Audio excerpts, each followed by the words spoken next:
Hello everyone. आज की इस वीडियो में हम देखने वाले हैं कस्टम हुक्स इन रिएक्ट। हम कवर करेंगे कि कस्टम हुक्स क्या होते हैं, why do we need them, एक नॉर्मल फंक्शन और एक कस्टम हुक में क्या डिफरेंस होता है, how to create custom hooks. इस वीडियो में हम अपने खुद के दो कस्टम हुक्स क्रिएट करेंगे। एक बहुत बेसिक कस्टम हुक बनाएंगे एंड एक थोड़ा सा मोर प्रैक्टिकल और एडवांस्ड कस्टम हुक क्रिएट करेंगे। And lastly will see what are the advantages of using custom hooks. Okay, so custom hooks होते क्या है। देखिए, कस्टम हुक रिएक्ट में एक नॉर्मल जावास्क्रिप्ट फंक्शन की तरह ही होता है, जिसमें कि आप रीयूजेबल लॉजिक जो मल्टीपल कंपोनेंट्स में आपको यूज़ करना है वो आप एक जगह पे लिख देते हो। एंड उस कस्टम हुक फंक्शन के अंदर हम रिएक्ट जो ऑलरेडी हमें हुक्स प्रोवाइड करता है, for example use state, use effect etcetera, वो हुक्स को हम यूज़ कर रहे होते हैं। So basic definition custom hook की ये है। And custom hooks are a way to abstract complex logic into reusable functions. अब आप यहाँ देखोगे फंक्शन का भी यही काम होता है कि हम एक कोड को लिख देते हैं फंक्शन के अंदर, जहाँ जहाँ पे उस कोड की ज़रूरत होती है हम फंक्शन कॉल करते हैं। बट फंक्शन, एक रेगुलर फंक्शन और एक कस्टम हुक में कुछ डिफरेंस होता है, वो हम आगे देखेंगे। कस्टम हुक हमारे कोड को, हमारे कंपोनेंट को cleaner and easier to manage बनाते हैं। लास्टली, कस्टम हुक का जो नेम होगा वो हमेशा एक स्पेशल कीवर्ड से शुरू होगा, जो कि रहेगा यूज़। जैसे नॉर्मल हुक्स आप देखोगे रिएक्ट में, यूज स्टेट, यूज इफेक्ट, हमेशा यूज से स्टार्ट होता है। हमें भी ये ध्यान रखना है, जो कस्टम हुक हम खुद लिखेंगे उसका नेम भी हम यूज से ही शुरू करेंगे। जो जेएस फाइल हम बनाएंगे उसका नेम भी, एंड जो फंक्शन बनाएंगे उसका नेम भी। इसके एग्जाम्पल्स मैं आपको आगे वीडियो में दिखाऊंगा। Okay, so why do we need custom hooks and how are they different from regular functions. पहली बात, जब भी आपको अपना कस्टम हुक लिखना है तो आपको कुछ पैरामीटर्स पे जज करना है। अगर आपका कोड वो पैरामीटर्स को फॉलो कर रहा है तो आप डिसाइड करोगे कि कस्टम हुक बनाना है या मुझे रेगुलर फंक्शन की तरफ जाना है या कोई कंपोनेंट लिखना है रिएक्ट में। सबसे पहली चीज़, जो भी कोड उठा के आप कस्टम हुक में डालना चाहते हो उसमें कोई भी JSX की आउटपुट नहीं होनी चाहिए। अगर उसमें JSX का कोड आ रहा है उससे बेटर है, रिएक्ट हुक बनाने से बेटर है कि आप एक कॉम्पोनेंट ही लिखो।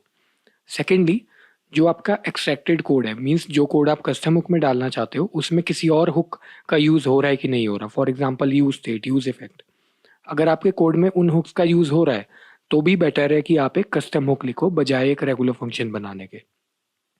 रेगुलर फंक्शंस के पास रिएक्ट की जो हुक्स और लाइफ साइकिल मैनेजमेंट फीचर्स होते हैं उनका एक्सेस नहीं होता है।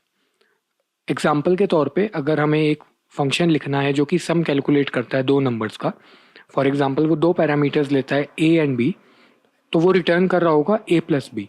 यहाँ पे कहीं भी यूज स्टेट, यूज इफेक्ट इस चीज़ का काम नहीं आया। प्योर फंक्शन होता है, उसने जस्ट पैरामीटर्स लिए एंड रिटर्न कर दिए कुछ भी कंप्यूटेशन परफॉर्म करके। Simply regular functions can not use React hooks like use state and use effect. And unlike React custom hooks, regular functions perform calculations and tasks which are relevant to the given input. Again, जो मैंने आपको पहले बताया, they cannot interact with side effects or component states. How to create custom hooks? तो custom hook बनाने के कुछ steps होते हैं। सबसे पहला तो ये कि you have to identify the reusable logic. कुछ ऐसा कोड जो आपको लगता है कि मल्टीपल कंपोनेंट्स में यूज होगा, बार बार लिखना पड़ेगा, ऐसा लॉजिक आपको आइडेंटिफाई करना है एंड उसको हुक में मूव करना है। For example data fetching from an API, handling of forms, इस तरह की चीज़ें।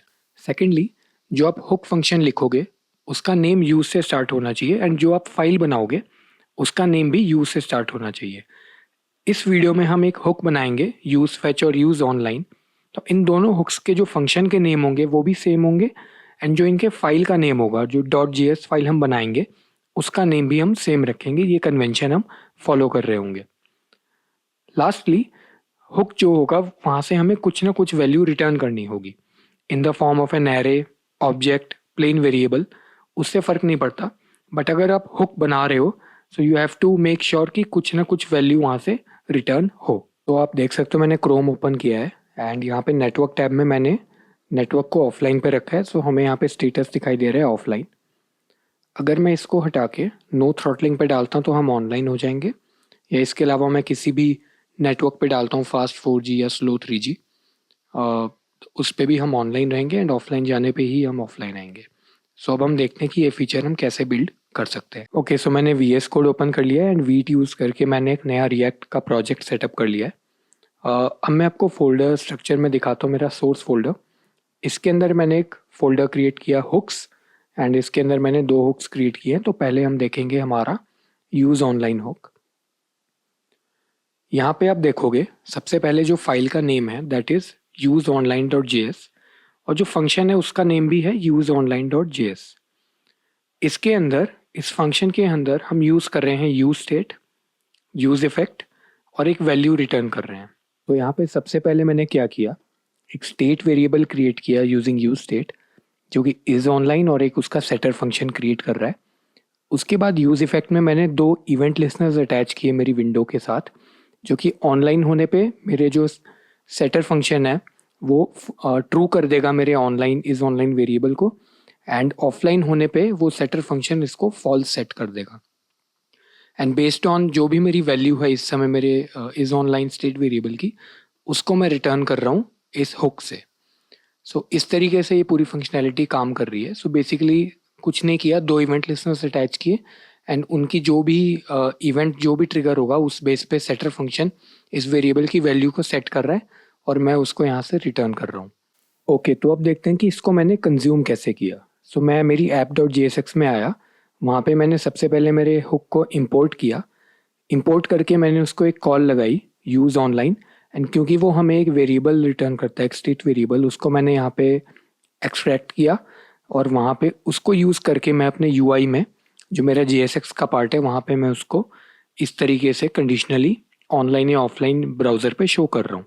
सो इससे आपने एक चीज़ देखी, इससे फ़ायदा क्या हुआ कि मेरा जो कंपोनेंट है वो थोड़ा सा लेस क्लटर्ड हुआ, क्योंकि मुझे बार बार ये वाला जो लॉजिक है ये मुझे अलग अलग जगह पे नहीं लिखना पड़ रहा। फॉर एग्जांपल मुझे कहीं कल किसी और पेज पे भी अगर ये फंक्शनैलिटी शो करनी है मेरे हेडर पे, साइड नेविगेशन पे या फुटर में, सो मुझे बार बार ये सब चीज़ें नहीं लिखनी पड़ेगी।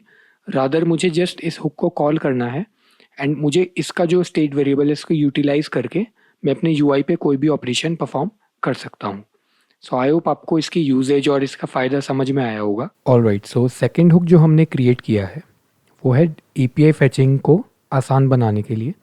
फॉर एग्जांपल आपको मल्टीपल पेजेस पे कोई गेट एपीआई कॉल करनी है अलग अलग यूआरएल्स को यूज़ करके। तो आपको बेसिकली क्या करना होता है, मल्टीपल स्टेट्स मैनेज करनी होती हैं। पहली स्टेट तो रहेगी जो एपीआई का जब डेटा आ जाएगा एपीआई से, सो उसको सेट कराने के लिए आप एक डेटा की स्टेट बनाते हो। देन आप फैचिंग, लोडिंग या कोई लोडर शो करने के लिए उसके लिए आपको एक स्टेट मेंटेन रखनी होती है। अगर कोई एरर आ गया तो उस केस के लिए आप एक स्टेट बनाते हो। एंड यूज़ इफेक्ट आप लिखते हो जिसके अंदर आप एपीआई कॉल करते हो यूजिंग एक्शियोस, फैच या किसी और ज़रिए से। सो वहाँ पे आपको यूज़ इफेक्ट लिखना होता है, एंड देन आप जो स्टेट्स हैं उनको मैनेज कर रहे होते हो। तो अगर आपको मल्टीपल जगह पे एपीआई कॉल्स करनी है, मल्टीपल जगह पे स्टेट्स मैनेज करनी है, तो आपको इतना जो कोड है ये चीज़ें आपको बार बार लिखनी पड़ेंगी, एंड खुद से सब चीज़ें आपको मैनेज करनी पड़ेंगी। उससे बेटर है कि आप इस पूरे लॉजिक को, जो डेटा फैचिंग का, स्टेट मैनेजमेंट का जो पूरा लॉजिक है, इसको आप एनकैप्सुलेट करके एक हुक में डाल दो, जो कि मैंने क्रिएट किया है यूज़ फैच डॉट JS। ये सिंपली एक पैरामीटर लेता है यूआरएल, जो कि डायनामिक रहेगा। बेसिकली आप किसी भी यूआरएल को पास करोगे इस हुक में, सो वो वहाँ से आपको डेटा फैच करके देगा। इसके अंदर सबसे पहला काम मैंने क्या किया है, जो हमें नेसेसरी चीज़ें चाहिए होती हैं एक एपीआई कॉलिंग के लिए, वो सब चीज़ें मैंने यहाँ पे बना ली हैं। सबसे पहला रहेगा मेरा डेटा की स्टेट, जो डेटा मैं फेच करके लाऊंगा एपीआई से वो इसमें स्टोर रहेगा।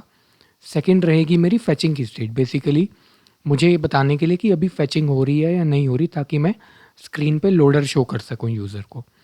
और लास्टली मेरा रहेगा एक एरर की स्टेट, कि इन केस एपीआई से कोई एरर आया है तो उसको मैं किस तरह से हैंडल करूँगा।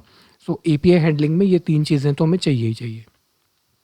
फिर एक यूज़ इफेक्ट मैंने लिखा है, जिसके अंदर सबसे पहले तो मैं मेरी फैचिंग की स्टेट को ट्रू करा रहा हूँ। सो अगर आपने थोड़ा बहुत भी एपीआई हैंडलिंग में काम किया तो आपको पता होगा कि एपीआई कॉल करने से पहले ही हम फैचिंग की स्टेट हम ट्रू कर देते हैं हमारी, ताकि वो हम लोडर स्क्रीन पे तब तक शो कर सकें। उसके बाद मैंने एक्शियोस को यूज़ करके मेरी एपीआई को कॉल लगाई है। सो एक्शियोस डॉट गेट यूआरएल, जो भी यूआरएल मुझे मिलेगा, डॉट देन जो उसका रिजल्ट आएगा उसको मैं सेटर फंक्शन यूज़ करके डेटा वेरिएबल में सेट करा दूंगा। कोई एरर आता है तो मैं एरर की स्टेट को सेट करा रहा हूँ ट्रू, कि कोई एरर अकर हुआ है। और फाइनली यानी कोई एरर आया है या डेटा आ गया है, किसी भी केस में फाइनली मेरा जो सेटर काम कर रहा है वो है इस फैचिंग को मैं फॉल्स कर रहा हूँ। तो वो है कि इस फैचिंग वाली स्टेट को मैं फॉल्स कर रहा हूँ कि अब मैं फैच नहीं कर रहा हूँ, या तो मेरे पास डेटा आ गया है या मुझे एरर मिल गया है, लेकिन मैं फैचिंग स्टेट में नहीं हूँ। और मैंने डिपेंडेंसी में यूआरएल डाल दिया कि इन केस यूआरएल चेंज होता है तो ये चीज़ दोबारा चल जाए। और सिंपली इन 3 स्टेट्स को, डेटा, फैचिंग और एरर, इनको मैं मेरे हुक से इस सीक्वेंस में रिटर्न कर रहा हूँ।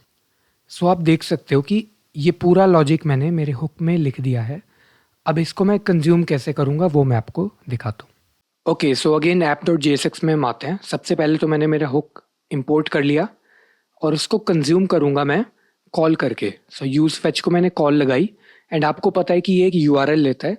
सो एक रैंडम यूआरएल मैंने इसको पास कर दिया जो कि मेरे को एपीआई से कुछ भी रैंडम डेटा ला के दे रहा है। तो इसको मैं आपको क्रोम पे चला के भी दिखाऊंगा।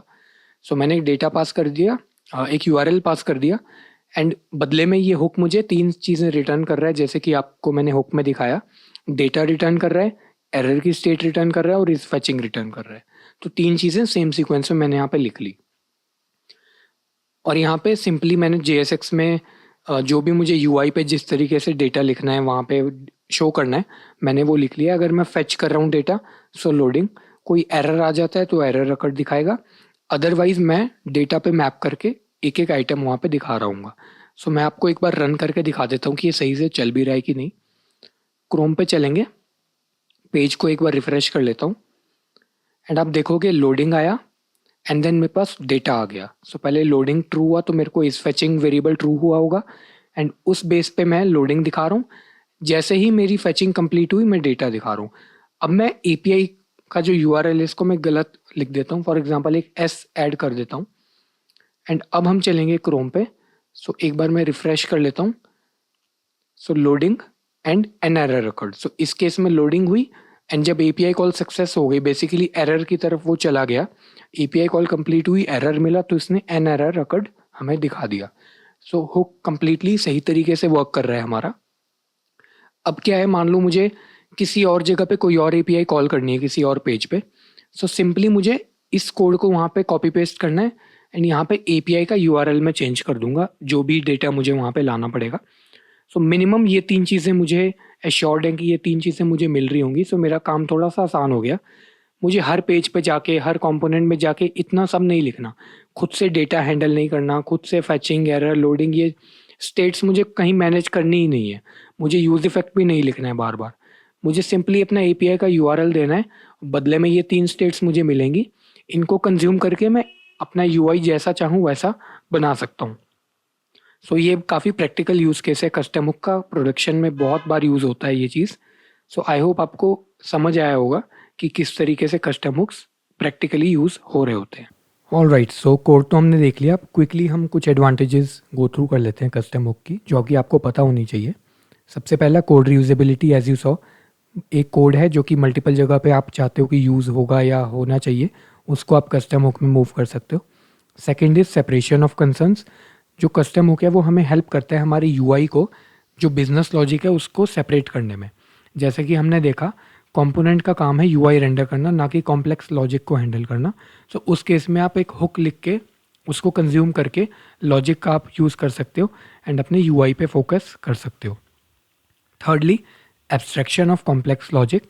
सो एब्स्ट्रैक्शन ऑफ कॉम्प्लेक्स लॉजिक का मतलब जो बिजनेस लॉजिक आपका, like handling authentication, form validation, API calls, animations, ये चीज़ें आपको एक जगह पे जब आपने मूव कर दी तो आपका कंपोनेंट जो है मोर रीडेबल बन गया और सिंपल बन गया। सो कल को आपको कुछ डिबग भी करना है, सो आपको पता है कि अगर इस फंक्शनैलिटी में दिक्कत आ रही है तो मुझे हर पेज पे जाके, हर जगह जाके चेक नहीं करना। मेरा जो कस्टम हुक है उसके कोड में मैं जाके उसको डिबग करूँगा एंड उसकी वजह से मेरी बाकी सब जगह अपने आप डिबग हो जाएगी। Lastly, cleaner components. अगेन, जो भी आपका कस्टम हुक आपने लिखा उससे कंपोनेंट की रिस्पॉन्सिबिलिटी इतनी रह जाती है कि वो यूआई को सही से मैनेज करे और हुक को कॉल करे, making it less cluttered and more focused on presentation. So I hope आपको ये प्रेजेंटेशन अच्छी लगी होगी on custom hooks. For more such videos आप चैनल को सब्सक्राइब ज़रूर कीजिए, वीडियो को लाइक कीजिए and I will see you in the next one. Thank you.